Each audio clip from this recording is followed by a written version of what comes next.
Hello friends, सफल steps में आप सबका एक बार फिर स्वागत है। आज के सेशन में हम लोग आर्थिक समीक्षा में से ही एक छोटे से हिस्से पे चर्चा करने वाले हैं, जिसका नाम है राज्य के वित्त और विकास के अन्य संसाधन। ये चैप्टर एक्स्ट्रा अलग से चैप्टर नहीं है। बेसिकली हम लोग सबसे पहले आर्थिक समीक्षा का एक चैप्टर पढ़ते हैं जिसका नाम होता है वृहद आर्थिक परिदृश्य, मैक्रो इकोनॉमिक ओवरव्यू। उसके अंदर ये सारी की सारी बातें ऑलरेडी कवर हो चुकी होती हैं। यहाँ पे इसको बस जस्ट दोबारा से हम लोग एम्फोसाइज कर रहे हैं, एक बार फिर से देख रहे हैं। तो ये सारी बातें ऑलरेडी नॉन है, लेकिन फिर से एक बार देखते हैं। जैसे सबसे पहले हम लोग देखते हैं राजस्व घाटा। राजस्व घाटे को देखिए। राजस्व घाटा 2019-20 में 36,371 करोड़ रुपए है और 2020-21 के अंदर यही घाटा बढ़ के 44,002 करोड़ रुपए होने का अनुमान है। अब घाटा बढ़ना कोई अच्छी बात तो है नहीं, तो ये एक तरह से इकोनॉमी के अंदर एक नेगेटिव फैक्टर हमें नजर आ रहा है कि हमारा जो रेवेन्यू डेफिसिट है वो बढ़ रहा है। राजकोषीय घाटा होता क्या है, ये बात हम सब जानते हैं अच्छे से। राजस्व घाटे का मतलब होता है अगर सरकार के सभी राजस्व के व्यय ले लिए जाएं, रेवेन्यू एक्सपेंडिचर ले लिए जाएं और उसमें सरकार के राजस्व की प्राप्तियों को माइनस कर दिया जाए, तो राजस्व प्राप्तियों से ज़्यादा जितना भी खर्चा हो जाता है वो सरकार का राजस्व घाटा कहलाता है। उसके बाद अगला घाटा है जिसका नाम है फिस्कल डेफिसिट या राजकोषीय घाटा, जो हम लोग ये जानते हैं कि गवर्नमेंट की लोन के ऊपर डिपेंडेंसी दर्शाता है। सरकार जितने ज़्यादा नए ऋण लेती है उतना ज़्यादा ये राजकोषीय घाटा बढ़ता जाता है। फॉर्मूला इसका आप सब लोग जानते हैं कि इसका फॉर्मूला होता है सरकार के कुल व्यय ले लेते हैं हम लोग, टोटल एक्सपेंडिचर लेके उसमें से हम टोटल रिसिप्ट घटाते हैं, लेकिन ऋण को छोड़ देते हैं। तो ऋण को छोड़कर अन्य प्राप्तियां यहाँ पे हम लोग माइनस कर देते हैं और जो डिफरेंस आता है वो राजकोषीय घाटा है। राजकोषीय घाटा किसी भी इकोनॉमी के लिए मेन इंडिकेटर होता है। इसका बढ़ना भी अच्छा संकेत नहीं है। सीधा सीधा सरकार की लोन पे निर्भरता बढ़ती हुई दर्शाता है, जो आप यहाँ देख सकते हैं। 37,654 करोड़ से बढ़ के 59,375 करोड़ रुपए अपने आप में एक नेगेटिव फैक्टर दर्शा रहा है। उसके बाद में अगला है प्राथमिक घाटा, प्राइमरी डेफिसिट। प्राइमरी डेफिसिट कैसे निकलता है? राजकोषीय घाटे में अगर वर्तमान ब्याज को एडजस्ट कर दिया जाए, तो ब्याज को हटा के देखा जाए तो जो घाटा आता है वो राजकोषीय घाटा है। मतलब ब्याज के कारण बढ़ने वाला घाटा 14,000 से बढ़ के 34,000 करोड़ रुपए हो गया। इसका मतलब सरकार की जो देनदारियां हैं वो कंटिन्यूसली बढ़ती जा रही हैं। अब एक बहुत इंपॉर्टेंट फैक्टर है कि राजकोषीय घाटे का हमारे राज्य की स्टेट जीएसडीपी से, या जिसको हम जीएसडीपी बोलते हैं, उसके साथ में रेशियो कितना है। और वो रेशियो पहले 3.77% था, जो लगभग जस्ट डबल होकर 5.86% है। तो ये अगेन एक बुरा बिगड़ा हुआ पैरामीटर है। कुछ हद तक आप ये मान सकते हैं कि कोविड के कारण ये सारी समस्याएं पैदा हुई हैं, लेकिन फिर भी घाटा तो घाटा है, उसको कंट्रोल गवर्नमेंट को करना ही पड़ेगा। इसके साथ साथ अगर हम लोग देखें तो गवर्नमेंट कुछ कुछ चीज़ें हमें और बताती है कि हमारी रेवेन्यू रिसिप्ट, राजस्व प्राप्तियां जो थी वो भी पिछले साल की तुलना में 4.14% कम प्राप्त हुई। तो जब सरकार को राजस्व प्राप्तियां कम होंगी तो घाटा तो बढ़ेगा ही। इसके साथ साथ गवर्नमेंट ये बताती है कि केंद्रीय सहायता भी तुलनात्मक रूप से 14.81% कम मिली, और साथ में केंद्रीय करों में जो हमें हिस्सा मिला वो भी 1.31% कम मिला। तो ओवरऑल सरकार जस्टिफाई कर रही है कि हमारे रेवेन्यू डेफिसिट और फिस्कल डेफिसिट होने का मेन कारण ये भी है। उसके बाद अब हम लोग बात करते हैं कि हमारे राज्य में बहुत सारी ऐसी इंटरनेशनल एजेंसीज हैं जो फंड करती हैं, फाइनेंस करती हैं, और उनके फाइनेंस से राज्य की परियोजनाएं चलती हैं। मेनली 3-4 इंटरनेशनल एजेंसीज हैं, उनके नाम आप याद कर सकते हैं। एक तो जाइका है, एक KFW है, एक वर्ल्ड बैंक है, तो ये एक एशियन डेवलपमेंट बैंक है। हमें सिर्फ इतना पढ़ लेना होता है कि इनके सहायता से अभी कौन कौन सा फंड चल रहा है। तो सबसे पहले हम लोग बात करते हैं जाइका की, जिसका पूरा नाम है Japan international cooperative agency. Rajasthan में इसकी कई सारी योजनाएं चल रही हैं, जिसमें से पहली योजना है राजस्थान वानिकी और जैव विविधता परियोजना। इसका एक फेज़ ऑलरेडी चल चुका है पहले से, ये फेज़ 2 है। इसका मुख्य उद्देश्य होता है कि हम लोग वन क्षेत्र का प्रबंधन करेंगे और जैव विविधता के क्षेत्र, वन आच्छादित क्षेत्र जितने भी हैं, वन से घिरे हुए क्षेत्र हैं, उनको हम लोग विकसित करने का, संरक्षित करने का प्रयास करेंगे। और ऐसे जन समुदाय जो वनों के ऊपर ही अपनी कमाई के लिए आश्रित हैं, उनको हम आर्थिक सहयोग करेंगे। इसके अलावा जाइका पोषित दूसरी योजना कौन सी है? नाम है राजस्थान ग्रामीण जलापूर्ति और फ्लोरोसिस निवारण कार्यक्रम। ये योजना मुख्य रूप से नागौर में संचालित है। परियोजना की लागत भारी भरकम 2,998 करोड़ रुपए इसकी लागत है, और इसका उद्देश्य है कि ग्रामीणों को अच्छा स्वच्छ पेयजल और आधारभूत संरचनाएं वहाँ पे उपलब्ध करवाई जा सकें। इसके बाद और जीवन स्तर में सुधार तो डेफिनेटली है ही।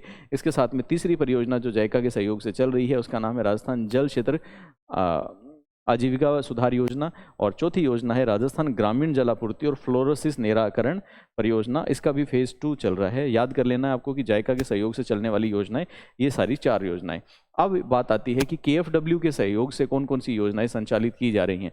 KFW बेसिकली जर्मनी का एक इंस्टीट्यूशन है जो फाइनेंस प्रोवाइड करता है, डेवलपमेंट फाइनेंस प्रोवाइड करता है। इसमें एक तो हम लोग ग्रीन एनर्जी कॉरिडोर परियोजना, बेहद इंपॉर्टेंट है ग्रीन एनर्जी कॉरिडोर परियोजना, जिसको हम लोग इसके सहयोग से बना रहे हैं। इसके माध्यम से अंतर्राज्यीय विद्युत प्रसारण तंत्र बनेगा। इसका मतलब है इंटर स्टेट इलेक्ट्रिसिटी ट्रांसमिशन की लाइनें हम इसके माध्यम से बिछाएंगे। इसके अंदर 60% पैसा KFW देता है और 40% पैसा जो है वो बेसिकली नेशनल ग्रीन एनर्जी कोष उसके माध्यम से दिया जाता है। उसके बाद आगे देखते हैं हम लोग, कुछ योजनाएं ऐसी हैं जो एशियन डेवलपमेंट बैंक के द्वारा संचालित की जा रही हैं। एशियन डेवलपमेंट बैंक कौन कौन सी योजनाओं में पैसे दे रहा है, उसमें से पहली योजना राजस्थान शहरी क्षेत्र विकास कार्यक्रम, जिसके अंदर टोटल मिला के $610 मिलियन की लागत आने की संभावना है। मुख्य उद्देश्य है कि राजस्थान के जितने भी निवासी हैं उनको अच्छी जलापूर्ति मिल सके और इसके साथ साथ संपूर्ण स्वच्छता और सीवरेज क्षेत्र आदि के संबंध में भी काम किए जा सके। इसके अलावा राजस्थान मध्यम नगरीय क्षेत्र विकास परियोजना भी ADB के सहयोग से चल रही है। वर्तमान में 14 शहरों के अंदर ये कार्यरत है और हम लोग कोशिश करते हैं कि वहाँ भी स्वच्छता और जलापूर्ति इनमें सुधार किया जा सके। उसके बाद अगली योजना है हमारी, जिस योजना का नाम है राजस्थान राज्य राजमार्ग निवेश कार्यक्रम फेज़ 1। राजस्थान राज्य राजमार्ग निवेश कार्यक्रम फेज़ 1 2452 करोड़ की लागत से चल रहा है और कोशिश है कि राजमार्गों पे जो यातायात है उसको दक्ष बनाना है और सुरक्षित बनाना है, एक्सीडेंट्स वगैरह में कमी लानी है। इसी तरह से एक और निवेश कार्यक्रम फेज़ 2 भी चल रहा है और सेम इसका उद्देश्य है, लेकिन ये उसका फेज़ 2 है। जो राजमार्ग पहले कवर नहीं हो पाए उनको अब कवर कर लिया जाएगा। इसके अलावा वर्ल्ड बैंक भी बहुत सारी योजनाओं को राजस्थान में फंड करता है। वर्ल्ड बैंक की कौन कौन सी योजनाएं यहाँ पे चल रही हैं, पहला है राजस्थान राज्य राजमार्ग विकास कार्यक्रम फेज़ नंबर 2। इसके साथ साथ अगला है राजस्थान में सार्वजनिक वित्तीय प्रबंधन के सुदृढ़ीकरण की योजना, मतलब फाइनेंशियल मैनेजमेंट की स्कीम। ये भी बेसिकली वर्ल्ड बैंक द्वारा फंडेड है। इस योजना के मुख्य उद्देश्य क्या क्या हैं? इस योजना का पहला मुख्य उद्देश्य है कि सार्वजनिक वित्तीय प्रबंधन के ढांचे को मजबूत करना और व्यय और राजस्व प्रणाली को स्ट्रॉन्ग करना, स्ट्रेंथन करना और परियोजना प्रबंधन और क्षमता निर्माण, कैपेसिटी डेवलपमेंट जिसको बोलते हैं, उस क्षेत्र में कार्य करना। इसके अलावा वर्ल्ड बैंक और एशियन इंफ्रास्ट्रक्चर इन्वेस्टमेंट बैंक ये मिल के राजस्थान के अंदर बांध पुनर्वास और सुधार के लिए पैसे दे रहे हैं। 503 करोड़ की परियोजना चल रही है। इसके अलावा वर्ल्ड बैंक के अलावा न्यू डेवलपमेंट बैंक NDB ये भी इसमें फंडिंग आज के दिन राजस्थान में कर रहा है, जिसमें से पहला है रेगिस्तान क्षेत्र में जल क्षेत्र पुनर्संरचना परियोजना, जो बेसिकली 3291 करोड़ की लागत से चल रही है। और इसका मुख्य उद्देश्य है बेसिकली कि जितने भी इंदिरा गांधी नहर परियोजना की फीडर लाइनें वगैरह हैं उन सब की रिलाइनिंग करना, जीर्णोद्धार करना, सुधार करना, वो इस योजना का मुख्य काम है। अब हम लोग बात करें कि कुछ योजनाएं ऐसी हैं जो राजस्थान में सार्वजनिक और निजी सहभागिता से भी चलती हैं, तो पब्लिक प्राइवेट पार्टनरशिप से भी बहुत सारी योजनाएं राजस्थान में चलाई जाती हैं। अब एक बार हम लोग ये बात करें कि मान लीजिए राजस्थान के अंदर कोई भी डेवलपमेंट परियोजनाएं आती हैं तो उन डेवलपमेंट परियोजनाओं को सबसे पहले अप्रूव करने की ज़रूरत होती है। तो अप्रूव करने वाली समितियाँ या कमिटीज़ कौन कौन सी होंगी? पहली समिति होती है जिसका नाम है council for infrastructure development, CID, council for infrastructure development. Public private partnership पे बेस्ड कोई भी अगर योजना यहाँ पे आएगी तो वो योजना बेसिकली CID के द्वारा, मतलब इस समिति के द्वारा देखी जाएगी। इस समिति के अंदर मुख्यमंत्री महोदय हैं, वो इसमें अध्यक्ष होते हैं। उसके बाद मुख्यमंत्री महोदय की अध्यक्षता में कमेटी बना दी हमने। दूसरी कमेटी होती है जिसका नाम है empowered committee for infrastructure development. Infrastructure का डेवलपमेंट स्मूथ हो, उसमें आने वाली समस्याएं इस समय से निवारित की जा सकें, इसके लिए ये कमेटी बनी है और इसमें अध्यक्षता करते हैं राजस्थान के मुख्य सचिव, चीफ सेक्रेटरी। उसके बाद अगली परियोजना है जिसका नाम है empowered committee for road sector projects. Road sector projects के लिए एम्पावर्ड कमेटी। इस कमेटी के अंदर मुख्य सचिव की अध्यक्षता में एक एम्पावर्ड कमेटी बनी होती है। स्पेसिफिकली हाईवे प्रोजेक्ट्स के बारे में इसमें निर्णय लिए जाते हैं और हाईवेज का स्मूथ इम्प्लीमेंटेशन इसका मुख्य उद्देश्य है। उसके बाद अगला है कि अगर PPP मोड पे, पब्लिक प्राइवेट पार्टनरशिप मोड पे कोई भी प्रस्ताव आता है तो उस केस में एक नोडल एजेंसी हमें चाहिए। नोडल एजेंसी का मतलब है जहाँ पे आके सारी की सारी बातें एक ही जगह सॉल्व हो जाएं, तो उसके लिए हमने विशेष रूप से PPP सेल का गठन कर दिया है जो इसको बेसिकली देखता है। उसके बाद आगे देखते हैं इस संबंध में अगर हम लोग देखें कि प्रशासनिक विभाग या कार्यकारी एजेंसीज कौन कौन सी हैं, तो इसके लिए देखिए सबसे पहले निजी सहभागिता के लिए राज्य सरकार द्वारा उन्नत संयुक्त उपक्रम बना रखा है। कौन कौन सा? Project development company of Rajasthan, PD core. तो पीडी कोर बना रखा है जो राजस्थान में पीपीपी मोड के जितने भी बैंकेबल या लोनेबल प्रोजेक्ट्स होते हैं उनको विकसित करने के लिए काम करता है। उसके बाद अगला हम लोगों ने बना रखा है जिसका नाम है रिड कोर। रिड कोर का पूरा नाम है road infrastructure development company of Rajasthan.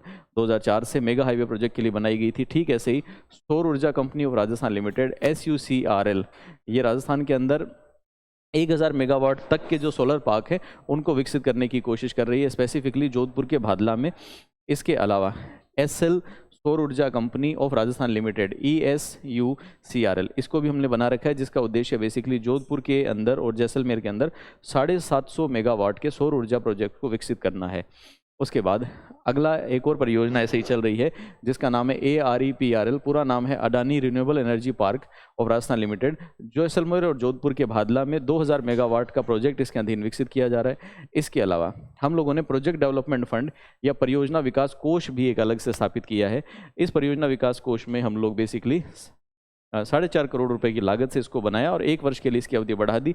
बीच में आने वाली फंडिंग रिक्वायरमेंट को ये देखता है। साथ साथ अगर मान लीजिए कि कोई प्रोजेक्ट ऐसा है जिसमें वायबिलिटी गैप है, वायबिलिटी गैप का मतलब है जिसकी प्रॉफिटेबिलिटी कम हो रही है और इसको वायबल बनाना है, तो सरकार उस वायबिलिटी गैप की फंडिंग के लिए भी योजना बीच में लेके आती है। अब इसके साथ साथ इसी श्रेणी में, इसी क्रम में एक छोटा सा एरिया हमारा और होता है जिसका नाम है SDG गोल्स या सस्टेनेबल डेवलपमेंट गोल्स। हम ये जानते हैं कि आज के दिन जो ग्लोबल समुदाय है, वैश्विक समुदाय बेसिकली इस धारणा पे टिका हुआ है कि विकास सबका होना चाहिए, सबका साथ सबका विकास। ठीक वैसे ही पूरे ग्लोब को हम लोग एक परिवार मानते हैं और वैश्विक समुदाय की अवधारणा पे चलते हैं। हम लोग ये कोशिश करते हैं कि एक तो सबका विकास हो, दूसरा जो विकास हम करें वो संधारणीय हो, मतलब आने वाली पुश्तों के लिए भी हम कुछ ना कुछ छोड़ के जाएं, सब कुछ बर्बाद ना कर लें। इस संबंध में सस्टेनेबल डेवलपमेंट गोल्स या सभी के लिए सतत विकास के लक्ष्य रखे गए हैं। ये लक्ष्य बेसिकली 2015 में एजेंडा बना इसका और 2015 में बेसिकली सतत विकास एजेंडा 2030 बना था। इसमें जिन जिन लोगों ने सदस्यता ली वो सभी लोग इन सारे एजेंडाज के ऊपर काम करते हैं। इनमें 17 गोल्स दिए गए हैं, 17 लक्ष्य दिए गए हैं और इनकी प्राप्ति के लिए 169 टारगेट्स हैं। 15 साल की ये योजना है, 1 जनवरी 2016 से शुरू हुई। भारत भी इसके अंदर एक सदस्य था, तो भारत भी इसके अंदर काम कर रहा है। वर्तमान में वैश्विक संकेतक फ्रेमवर्क या ग्लोबल इंडिकेटर फ्रेमवर्क GIF के नाम से 247 संकेतक इसमें और जोड़े गए हैं। अब हम लोग ये देखें कि इस एजेंडा में बेसिकली 2030 का जो एजेंडा दिया गया है, इस एजेंडा के महत्वपूर्ण आयाम या मेन इंडिकेटर कौन कौन से हैं, तो मुख्य 5 इसके पहलू हैं। पहला है लोग या पीपल, दूसरा है समृद्धि या प्रॉस्पेरिटी, तीसरा होता है प्लैनेट, चौथा साझेदारी और 5वां पीस। इन 5 लक्ष्यों के लिए हम लोग बेसिकली काम करते हैं। उसके बाद इन्हें 5P के नाम से जानते हैं, तो बड़ी नॉर्मल बात है। मूल सिद्धांत क्या क्या है? पहला है यूनिवर्सैलिटी, सार्वभौमिकता। इसका मतलब हम लोग सभी का विकास चाहते हैं, कोई भी पीछे ना रहे, कोई पीछे ना छूट जाए। ऐसा ना हो कि हमारा विकास हो गया, कुछ लोग डेवलपमेंट से छूट गए, वो ना हो। आपस में संबंध हमारा बढ़े और अविभाज्यता, एक दूसरे से विभाजन ना हो, ऐसी अविभाज्यता डेवलप हो जाए और समावेशी विकास हो, सबको साथ लेके चला जाए। इसको हम लोग लेके टारगेट करके काम करते हैं। उसके बाद अब हम लोग देखें तो 2019 में बेसिकली विश्व के सभी नेताओं ने मिलके इन गोल्स को प्राप्त करने के लिए बचे हुए 10 साल के अंदर कैसे काम करेंगे उसके लिए एक मीटिंग की, जिसको नाम दे दिया गया डिकेड ऑफ द एक्शन या इस दशक की सबसे बड़ी कार्यवाही। ठीक है, अब इसमें हमने स्तर निर्धारित किए कि किस किस स्तर पे काम करना होगा। सबसे पहले ग्लोबल लेवल पे काम करना होगा, लोकल लेवल पे भी काम करना होगा और इसके साथ साथ पीपल के लेवल पे, जनता के लेवल पे भी काम करना होगा। एक बार हम लोग क्विकली देख लेते हैं कि जो 17 डेवलपमेंट गोल्स हैं वो कौन कौन से हैं। पहला गोल है गरीबी का अंत, मतलब पूरे विश्व से हमें गरीबी हटा देनी है, गरीबी नहीं रखनी। दूसरा है जीरो हंगर, भूखमरी को समाप्त करना है।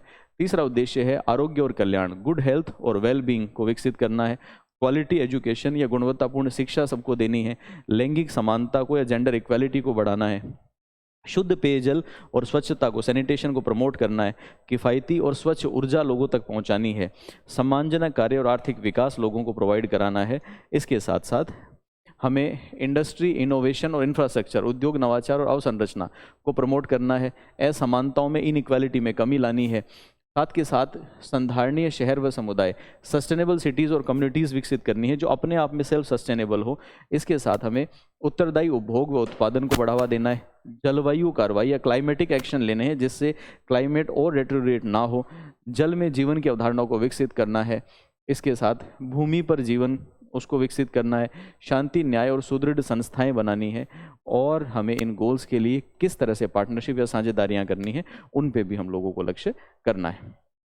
अब हम लोग क्या करते हैं, सस्टेनेबल डेवलपमेंट गोल्स के बेटर अचीवमेंट के लिए राष्ट्रीय स्तर पे भी इनकी मॉनिटरिंग होती है, जिसमें सभी राज्यों को अलग अलग रेटिंग दी जाती है। राष्ट्रीय स्तर के बाद में इनकी राज्य स्तर पे भी मॉनिटरिंग होती है, तो राज्य का अपना एसडीजी सूचकांक है, और इसके अलावा डिस्ट्रिक्ट लेवल पे भी इसकी मॉनिटरिंग होती है। तो मल्टीपल लेवल मॉनिटरिंग इसकी होती है। हमारे इंडिया में नेशनल लेवल पे नीति आयोग ने एसडीजी के लिए एक डैशबोर्ड डिज़ाइन किया हुआ है, जिसके माध्यम से इसकी कंटिन्यूसली मॉनिटरिंग होती है, और ये राष्ट्रीय स्तर पे ये नापता है कि गोल्स और टारगेट के अचीवमेंट की पोजीशन क्या है।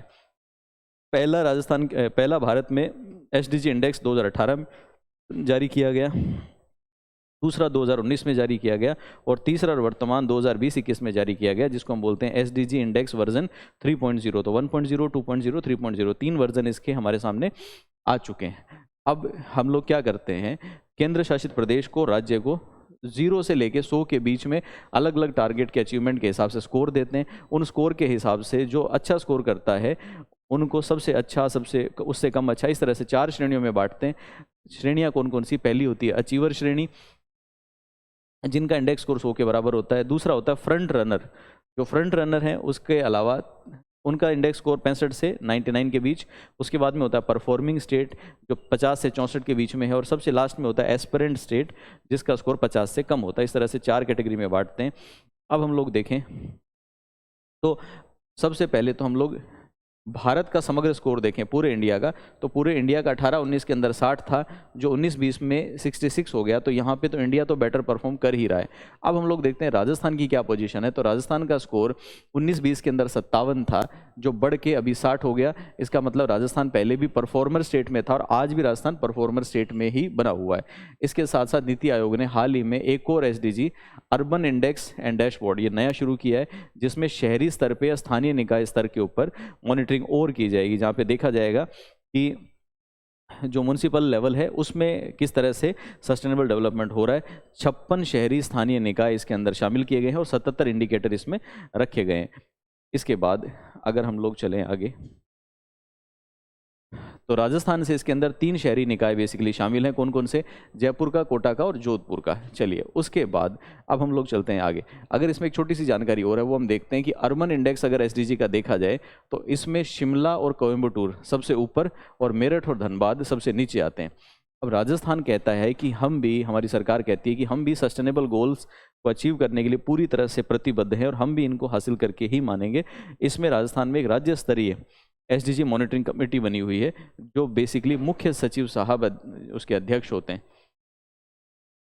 राजस्थान में अगर इसको ओवरऑल देखा जाए तो हम इसकी जिला स्तर पे भी मॉनिटरिंग करते हैं, और इसके लिए हम लोग राजस्थान में अलग से एक एसडीजी इंडेक्स जारी करते हैं, जिसमें सभी जिलों को हम लोग नंबर देते हैं, उनकी परफॉर्मेंस को इवेल्युएट करते हैं। अगर इसमें देखा जाए तो अभी राजस्थान के अंदर इसके 2 संस्करण, मार्च 2021 तक 2 संस्करण आ चुके हैं। पहले को हम बोलते हैं राजस्थान 1.0, दूसरा राजस्थान 2.0। राजस्थान एसडीजी इंडेक्स 2.0 देखें तो 33 जिलों में कोटा इस सूची में सबसे ऊपर आया, जबकि जैसलमेर इस सूची में सबसे नीचे आया। 7 जिले हमारे ऐसे हैं, डूंगरपुर, धौलपुर, जालोर, बारां, प्रतापगढ़, जैसलमेर। इनमें 50 से भी कम एसडीजी स्कोर है, मतलब ये सबसे नीचे या एस्पिरेंट स्कोर में है। इसको छोड़ के बाकी सारे के सारे जिले हमारे परफॉर्मेंस श्रेणी में है। इसका मतलब ओवरऑल हमारे स्टेट के अंदर एसडीजी गोल्स के मामले में भी काम ठीक ठाक हो रहा है। देखिए, इसी के साथ हमारा आर्थिक समीक्षा कंप्लीट हो जाता है। मैं उम्मीद करता हूँ कि आर्थिक समीक्षा आपके लिए काफ़ी, इसकी क्लासेस काफ़ी लाभदायक रहेंगी, आपके सभी परीक्षाओं में काम आती हैं। ज़्यादा से ज़्यादा इनको पढ़ते रहिए, रिवाइज करते रहिए। धन्यवाद।